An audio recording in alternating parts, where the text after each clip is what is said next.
নমস্কার, আমি দিগন্তিকা নিয়ে চলে এসেছি কার্শিয়াংয়ের দ্বিতীয় দিনের ব্লগ নিয়ে।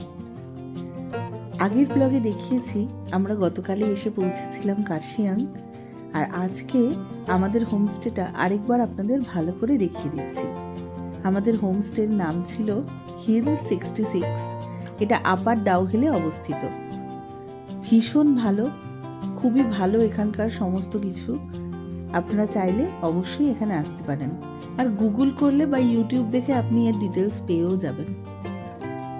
হোমস্টে থেকে একটা এরকম সুন্দর ভিউ রয়েছে, যেখান থেকে অনেকটা জায়গা কার্শিয়াংয়ে দেখতে পাওয়া যায়, আর ফাঁকা। খুব সুন্দর হোমস্টেটা।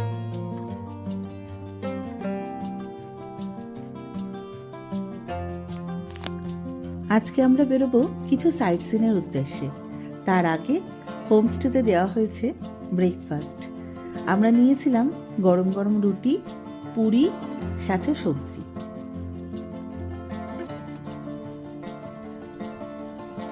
আর গতকাল আমার মেয়ের জন্মদিনের জন্য যে পায়েসটা বানানো হয়েছিল সেইটা আমাদের আর খাওয়া হয়নি, তাই সেইটুকুনি ওনারা ওনাদেরই ফ্রিজে রেখে দিয়েছিলেন।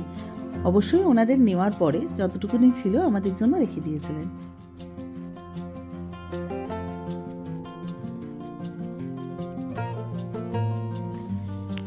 সকালে ব্রেকফাস্ট করে বেরিয়ে পড়লাম আমরা আমাদের আজকের যে সাইট সিন করব তার উদ্দেশ্যে।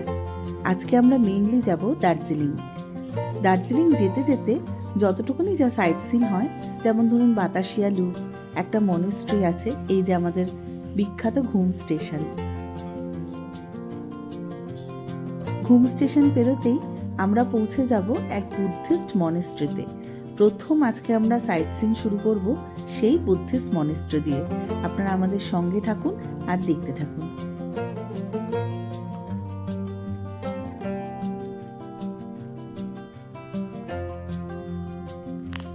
পৌঁছে গেছি আজকে আমরা আমাদের প্রথম সাইট সিনে।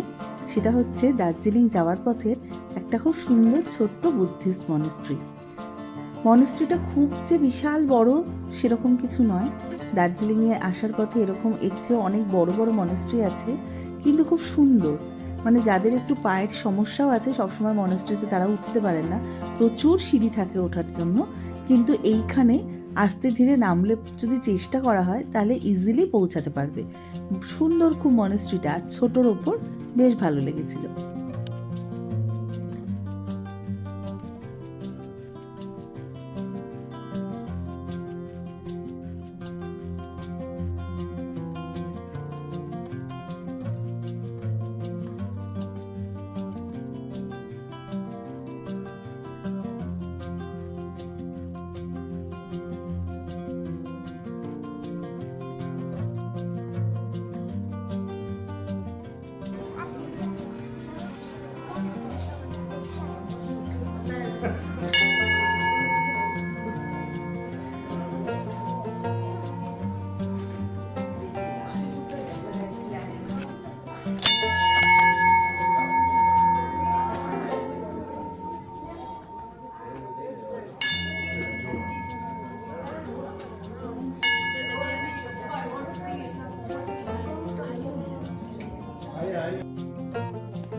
এই মনেস্ট্রিটা আমাদের বেশ ভালো লেগেছিল, আর মনেস্ট্রির ভিতরের যে কত সুন্দর কারুকার্য এতটুকুনি জায়গার মধ্যেও সব মিলিয়ে খুব সুন্দর লেগেছিল।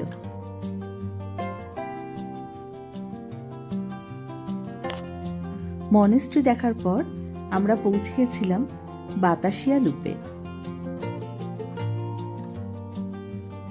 বড়দের জন্য টিকিট লেগেছিল এখানে 50 টাকা মাথা পিছু, আর ছোটদের জন্য টিকিট লাগেনি। আমার মেয়ে যেহেতু 5 বছর বয়স হয়েছিল তকসেবার, লাগেনি। এখানে 10 বছরের ওপরের বাচ্চাদের টিকিট লাগে।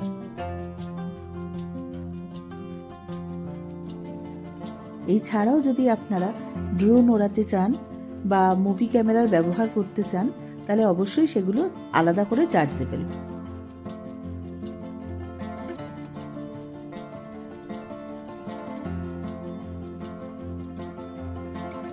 বাতাসিয়া লুপের কথা মাথায় এলে সবার আগে যেটা মনে পড়ে সেটা হচ্ছে এখানকার গাছ। এখানে যে কত ভিন্ন জাতের গাছ রয়েছে, প্লাস আমি শুনেছি বাতাসিয়া লুপের নিচে নাকি নার্সারি রয়েছে, সেখান থেকে অনেকেই গাছ কিনে নিয়ে যান। যদিও পরিচর্যা করা খুবই ডিফিকাল্ট, কেননা এখানকার একরকম ওয়েদার আর আমরা যেখানে থাকি কলকাতা সেখানকার আরেক রকম ওয়েদার। তবুও আমার ইচ্ছা রয়েছে এখান থেকে যাওয়ার সময় কিছু গাছ কিনে নিয়ে যাওয়ার বাড়িতে, কম করেই 1 বা 2 গাছ কিনে নিয়ে যাব, গিয়ে দেখবো যদি বাঁচাতে পারি, তাহলে পরের বার থেকে যখনই এখানে আসবো টুকটাক করে গাছ কিনে নিয়ে যেতে পারবো। তবে এখনও আমরা তো এখানে আরও 1-2 দিন থাকবো, তাই আজকে আর কোনো গাছ আমরা কিনবো না। আমরা মিরিক হয়ে যখন বাড়ি ফিরবো তখন চেষ্টা করবো মিরিকের ওখান থেকে গাছ কেনার। দেখা যাক, সবই যদি পাই তাহলে। দেখছেন কত সুন্দর জায়গা।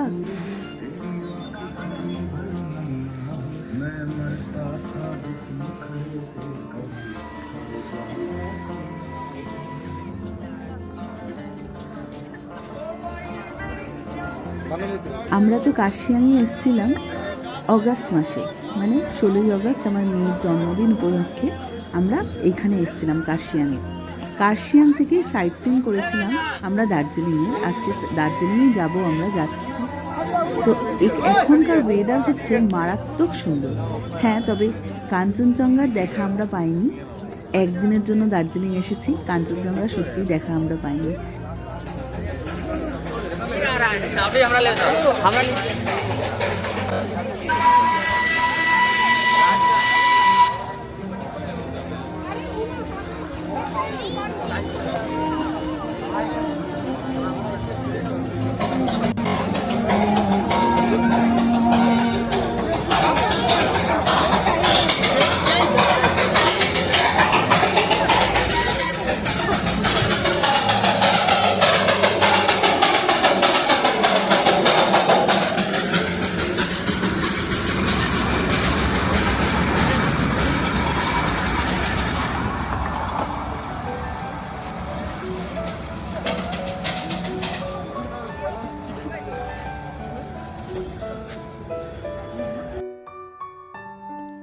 দেখলেন কি গেল?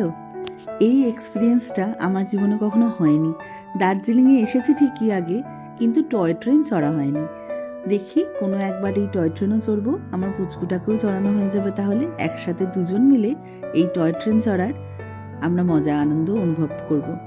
আগেও আমরা টয় ট্রেন চড়েছি, তবু সেটা যদিও সিমলাতে, কিন্তু দার্জিলিং টয় ট্রেন আমরা চড়িনি।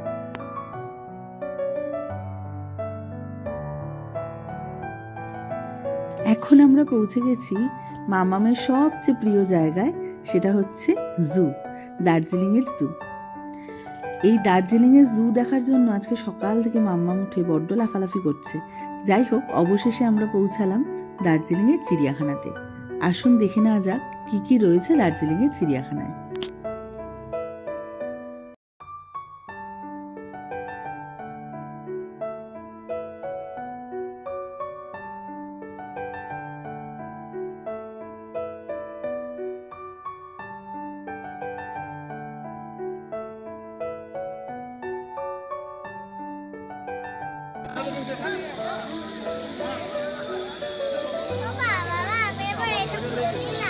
কোনটা? টুপি খুলে দাও।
রেড পান্ডা, দার্জিলিং চিড়িয়াখানার মূল আকর্ষণ যদি কিছু বলেন তাহলে সেটা হচ্ছে এই রেড পান্ডা।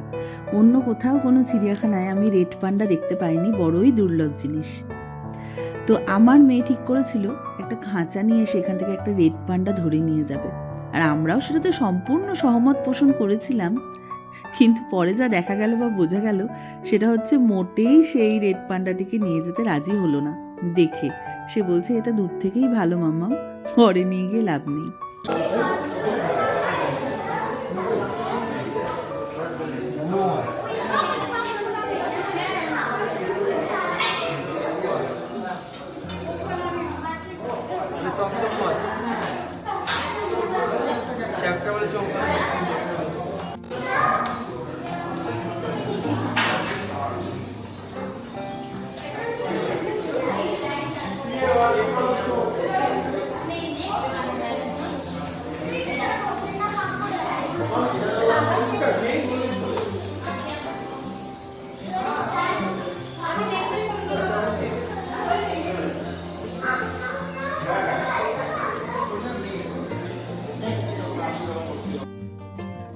এই মাছ দেখতে আর সাপ দেখতে আমার চিড়িয়াখানায় খুব ভালো লাগে, কিন্তু সাপ এখন আর চিড়িয়াখানায় অত শত দেখা যায় না, মাছটা দেখা যায়। তাই এটাই দেখছিলাম মন দিয়ে। আমরা কোথায় আছি? দার্জিলিং জু।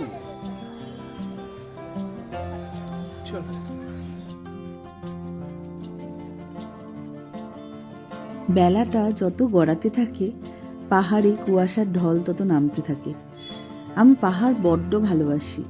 এই যে এডিট করছি ভিডিওতে, এটা দেখতে দেখতেও মনে হচ্ছে এক্ষুনি যদি ছুটে চলে যেতে পারতাম ওই জায়গাটাতে, কিরকম লাগতো।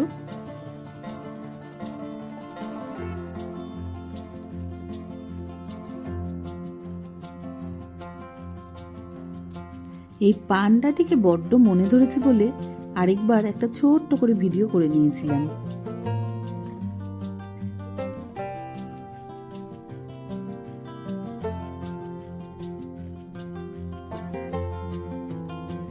আর এনারা তো খেয়ে দিয়ে দুপুরবেলা ভাত ঘুম দিতেই ব্যস্ত, আমাদেরকে একবারের জন্য তাকিয়ে দেখার প্রয়োজন মনে করেননি।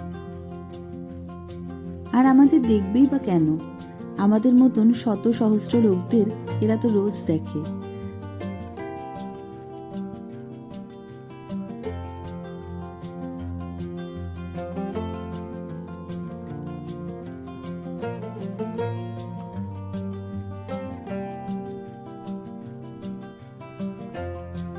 পাহাড়ের এক একটা ঢালে ঢালে এই চিড়িয়াখানা। একটা ঢালে যেরকম রেড পান্ডা, আরেকটা ঢালে তেমন সিংহ, আরেকটা ঢালে তেমন হরিণ। খুব সুন্দরভাবে সাজানো আর অনেক বড় এরিয়া জুড়ে এই দার্জিলিং চিড়িয়াখানা। আপনারা যদি আসেন অবশ্যই দার্জিলিং চিড়িয়াখানা কিন্তু ভিজিট করবেন।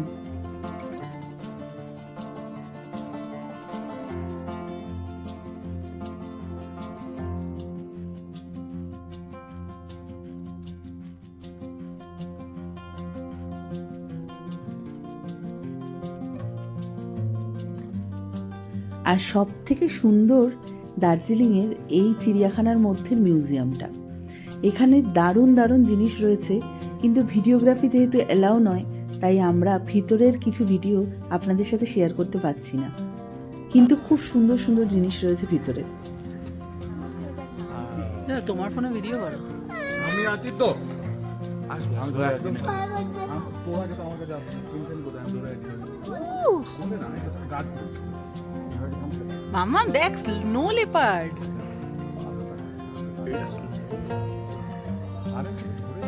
নাকি হোয়াইট টাইগার? এটা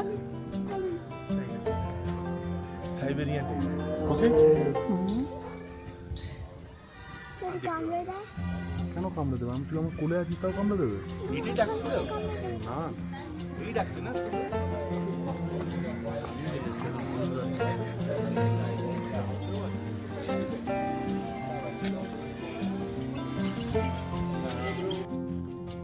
আর ইনি হচ্ছেন এখানকার শো স্টপার। এত সুন্দর জায়গায় এই হোয়াইট টাইগারটিকে রাখা রয়েছে, আরও একদম সামনে দিয়ে ঘুরছিল, অনেক বড় চেহারা। মাম্মাম তো রীতিমতো ভয় পেয়ে গেছিল, আর গর্জন সে তো মারাত্মক।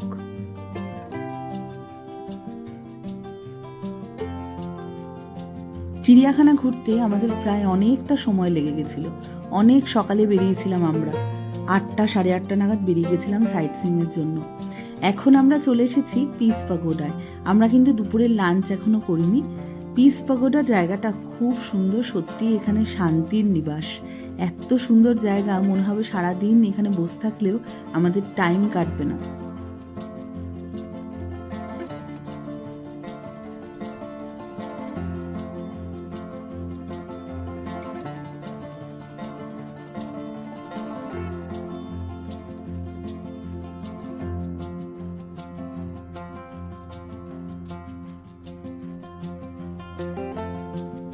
পৌঁছে গেলাম আমরা দার্জিলিং ঘড়িবাড়ির সামনে।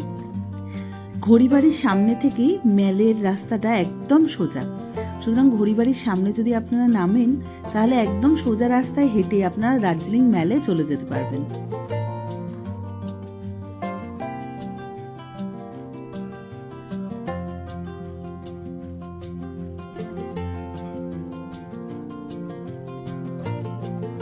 একদম চড়াই উতরাই ছাড়া এই রাস্তাটা, বয়স্ক মানুষরাও এখান দিয়ে দিব্যি আস্তে আস্তে হেঁটে চলে মেলে চলে যেতে পারবেন। অন্যান্য রাস্তাগুলো একটু খাড়াই হয় দার্জিলিং মেলে ওঠার জন্য, কিন্তু এই ঘড়িবাড়ির পাশের রাস্তাটা একদম স্ট্রেট, কোনো রকম কোনো সমস্যা হয় না এটা দিয়ে মেলে গেলে।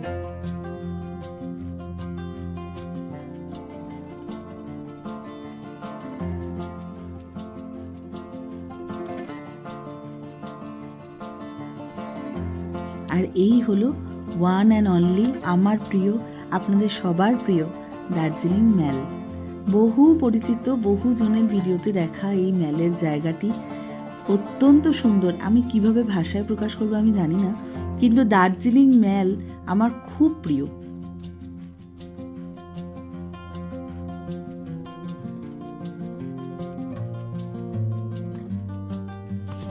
আমার বাবা যেহেতু সিঙ্গেল পার্সন, আমার বাবার ট্যুরিজমের যে কোম্পানিগুলো হয় ওদের সাথে বছরে একটা করে ট্যুর করে।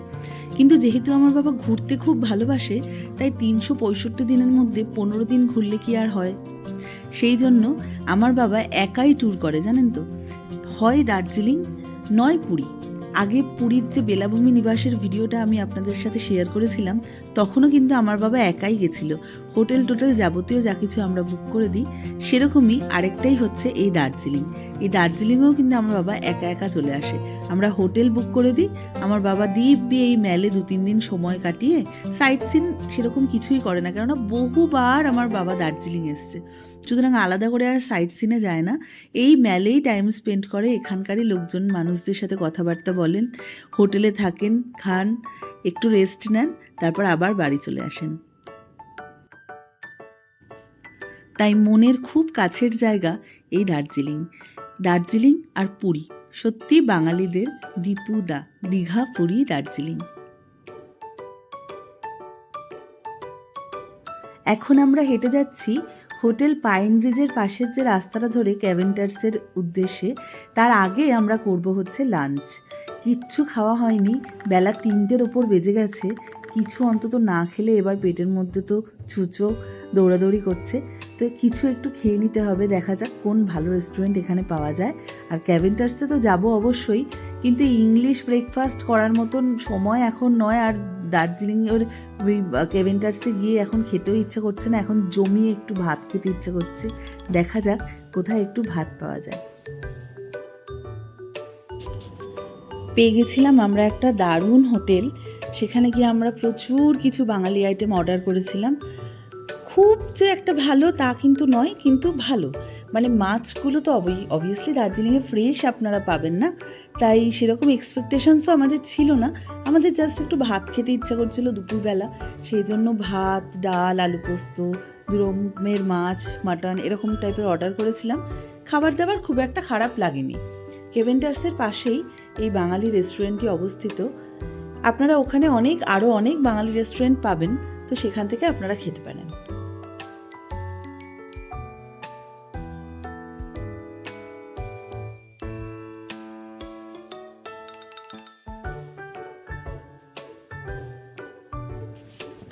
দারুণ সুস্বাদু সব খাওয়া দাওয়া শেষ করে আমরা আবার চলে এসেছিলাম দার্জিলিংয়ের মেলে। ঘুরে দেখেছিলাম মেলের চারপাশটা। অপূর্ব সুন্দর। আবার বলবো, প্রকৃতি যেন ঢেলে দিয়েছে। দার্জিলিংকে কিন্তু এমনি এমনি পাহাড়ের রানী বলা হয় না। এত সুন্দর চারপাশ, অটোমেটিক্যালি পাহাড়ের রানী কথাটা আমাদের মুখে চলেই আসে।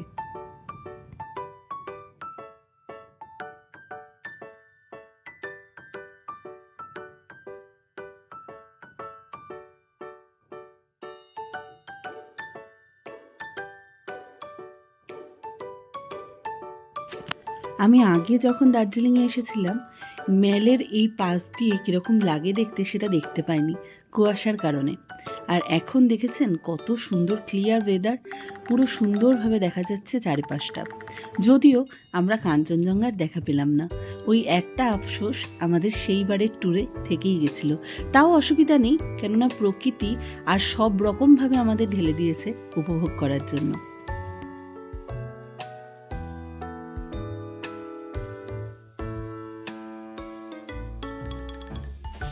এরপর চলে এসেছিলাম আমরা দার্জিলিং ম্যালের ওপরই অবস্থিত এই গোল্ডেন টিপস চায়ের দোকানটাতে। দার্জিলিংয়ে আসবো অথচ চা কিনবো না, এটা তো হয় না। তবে দার্জিলিংয়ে এসে বরাবর আমরা চা কেনার দিক থেকে ঠকে গেছি। সেটা হচ্ছে গোল্ডেন টিপস থেকে আমরা হয়তো আগে একবার দুবার কিনেছি, তাই গোল্ডেন টিপস থেকেই একমাত্র চাটা আমাদের ঠিকঠাক এসছিল। কিন্তু এছাড়া অন্য কোনো জায়গায়, ধরুন কোনো টি স্টেটে বা যে কোনো জায়গার থেকে চা কিনে আমরা বড্ড ঠকে গেছি। সেই জন্য আর অন্য কোথার থেকেও চা কেনার আমরা রিস্ক নিইনি, গোল্ডেন টিপস থেকে চা কিনেছিলাম।